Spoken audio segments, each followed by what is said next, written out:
إن الحمد لله نحمده ونستعينه ونستغفره ونعوذ بالله من شرور أنفسنا وسيئات أعمالنا. من يهد الله فهو المهتد ومن يضلل فلن تجد له وليا مرشدا. أشهد أن لا إله إلا الله وحده لا شريك له وأشهد أن محمدا عبده ورسوله.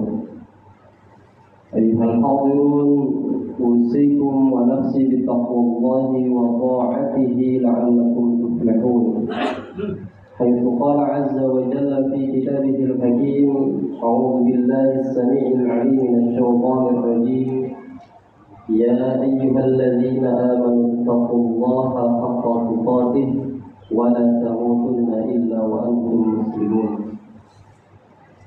فإن أصدق الحديث كتاب الله وخير الهدي هدي محمد صلى الله عليه وسلم وشر الأمور محدثاتها وكل محدثة بدعة وكل بدعة ضلالة وكل ضلالة في النار. Sidang Jumat yang insyaallah dirahmati Allah Subhanahu wa taala, marilah kembali kita panjatkan puji dan syukur kehadirat Allah Subhanahu wa taala atas limpahan segala nikmat yang Allah Subhanahu wa taala anugerahkan.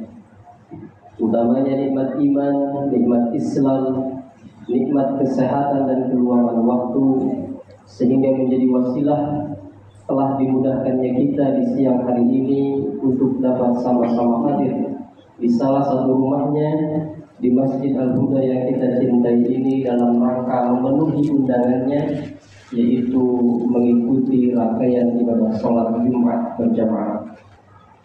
Kita berharap mudah-mudahan Allah Subhanahu wa taala menerima rukuk kita, menerima sujud kita, menerima zikir kita, dan menerima semua rangkaian ibadah yang kita tunaikan di kesempatan siang kali ini, menjadi salah satu ibadah terbaik yang Allah Subhanahu wa taala lipat gandakan pahalanya, menjadi satu di antara sebab semakin dimudahkannya kita untuk dipilih sebagai ahlul jannah.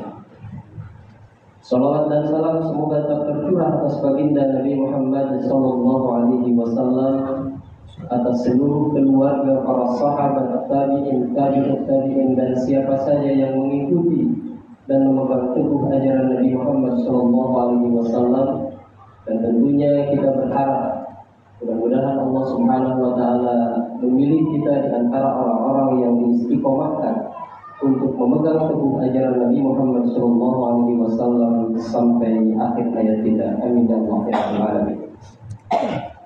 Sidang Jumat yang insyaallah dirahmati Allah Subhanahu wa taala, dalam rangka tausiah khatib di kesempatan Jumat siang kali ini, khatib ingin menyampaikan tema mencintai Nabi sallallahu alaihi wasallam. Kenapa kita harus mencintai Nabi sallallahu alaihi wasallam? Jawaban atas pertanyaan ini tentulah sangat banyak.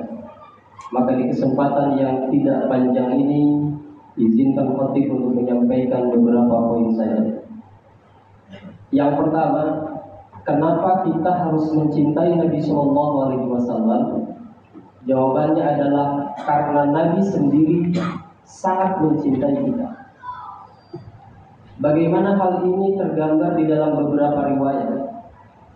Satu di antaranya adalah bersumber dari sahabat Aisyah radhiyallahu anha, salah satu istri tercinta Ummul Mukminin. Dalam riwayat Al-Hakim dan Ibnu Hibban, di mana kata Aisyah radhiyallahu anha, lamma ra'aitu an-nabiy sallallahu alaihi wasallam tiba nafsi. Pada waktu itu aku sedang bersama beliau Nabi sallallahu alaihi wasallam, dan aku lihat Nabi dalam keadaan yang sangat baik. Beliau sedang senang, beliau sedang bahagia. Maka sebagai seorang istri, Aisyah radhiyallahu anha menyampaikan sebuah permintaan kepada suaminya, itu Rasulullah SAW, dengan kalimatnya qultu, kemudian aku meminta, ya Rasulullah, wahai Rasulullah, ud'u'i, tolong berdoalah engkau kepada Allah Subhanahu wa taala. Dalam bahasa Arab kalau da'ali itu maknanya doa-doa kebaikan. Kalau da'ala itu artinya doa keburukan atau laknat.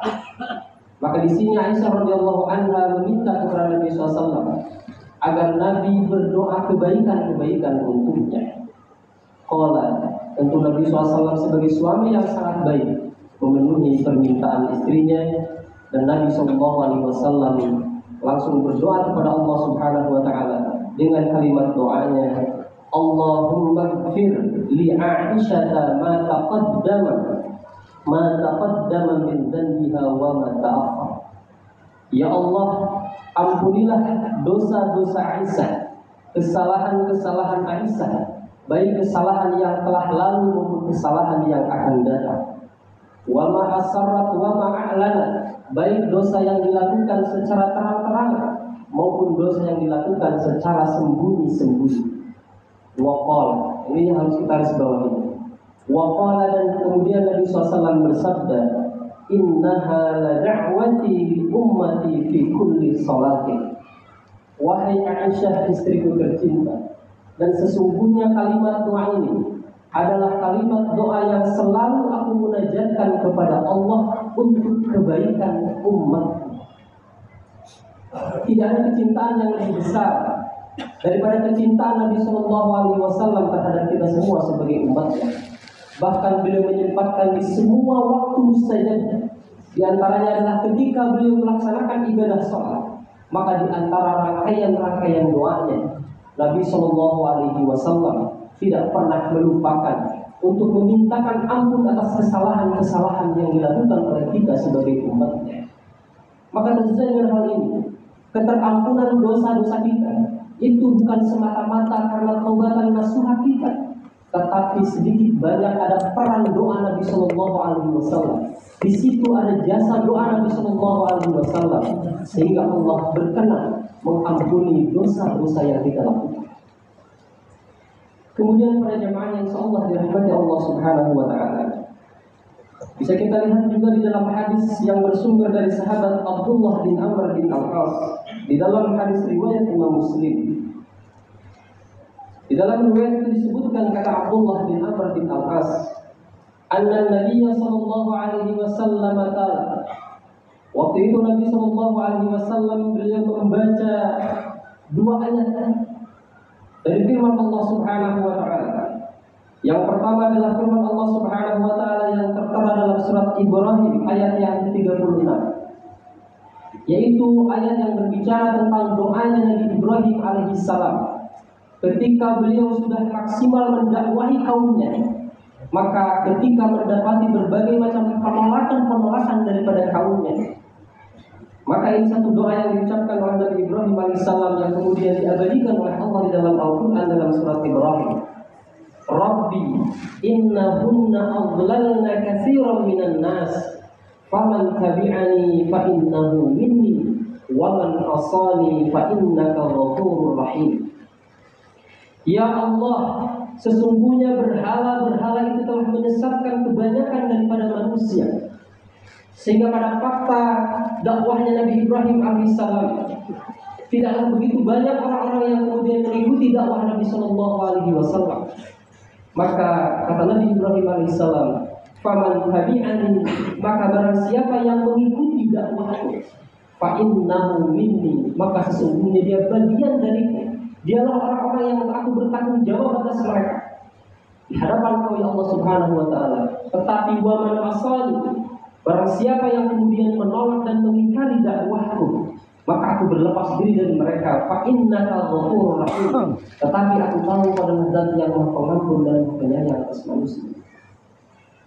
Kemudian yang kedua, ayat yang dibaca oleh Nabi SAW adalah sama kalimat yang diucapkan oleh Nabi Allah Subhanahu wa taala Isa alaihissalam, Isa bin Maryam alaihissalam, yang Allah Subhanahu wa taala cantumkan dalam surat Al-Maidah ayat yang ke-118.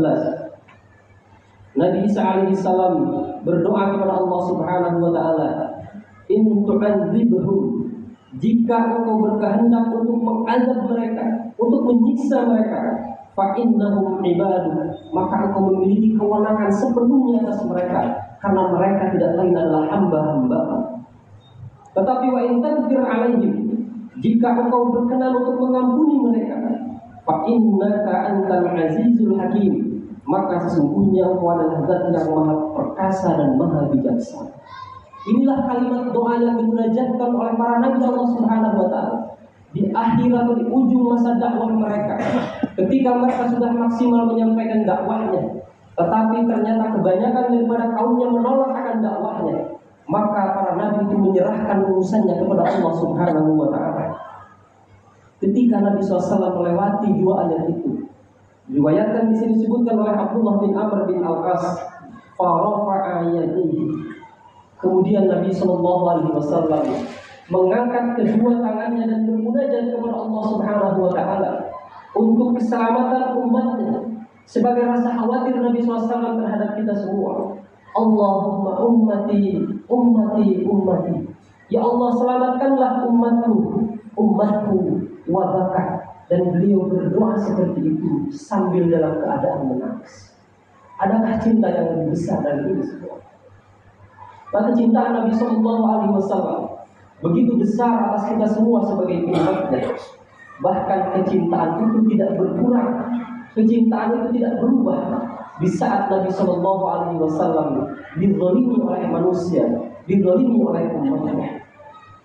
Ada banyak kisah, ada banyak riwayat yang kemudian menjelaskan kepada kita semua bagaimana kezaliman yang diterima oleh Nabi SAW dari orang-orang yang menolak dakwahnya. Satu di antara kisah yang paling fenomenal adalah bagaimana penolakannya orang-orang Taif terhadap Nabi SAW. Peristiwa Taif itu terjadi pada tahun 10 kenabian, yaitu pada tahun yang disebut sebagai Amul Hizn, tahun kesedihan Nabi SAW.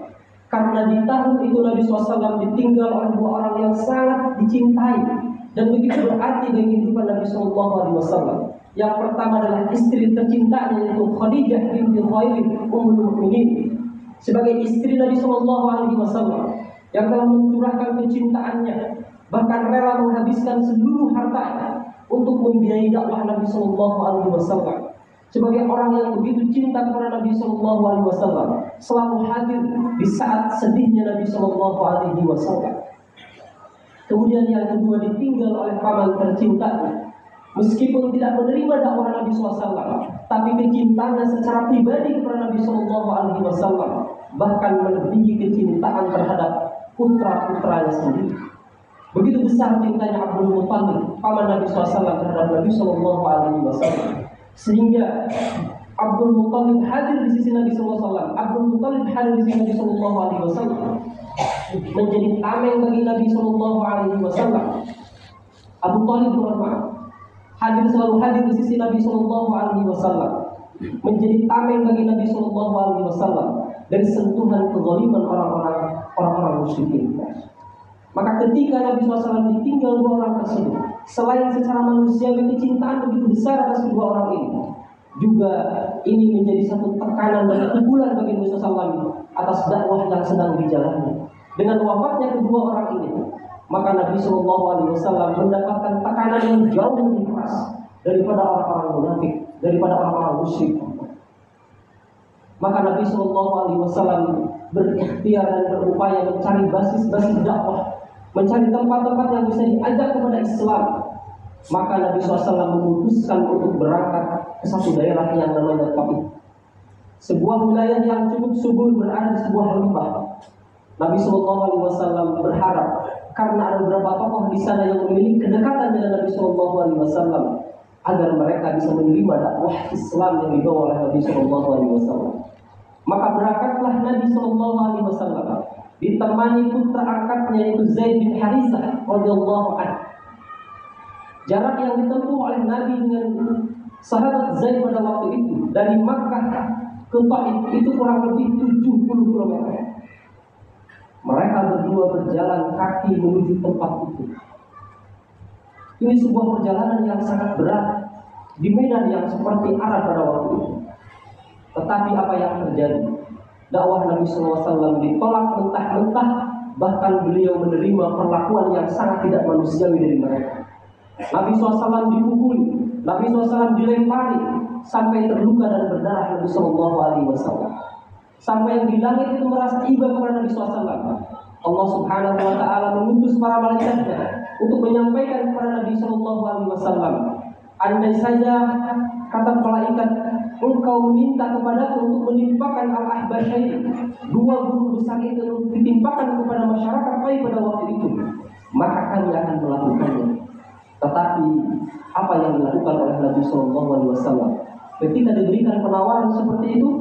Nabi Shallallahu Alaihi Wasallam bersabda, bal arju, aku tidak menginginkan hal demikian, tetapi justru yang aku inginkan adalah bal arju, aku berharap ayyukhrijallahu, Allah akan melahirkan min aslabihim, dari generasi mereka, man ya'budullaha, orang-orang yang beribadah kepada Allah Subhanahu Wa Taala wahdahu la syarika lahu bihi syai'an, secara tauhid.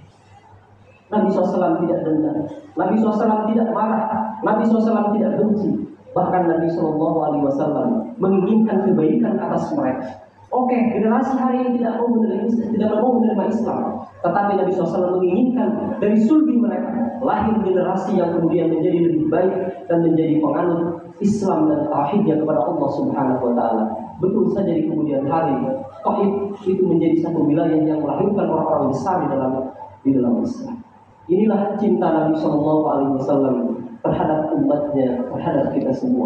Maka jawaban yang pertama ini cukup menjadi alasan yang kuat bagi kita. Kenapa kita harus mencintai Nabi SAW? Karena Nabi juga sangat mencintai kita dengan kecintaan yang jauh lebih besar daripada kecintaan semua makhluk atas kita. Barakallahu fiikum.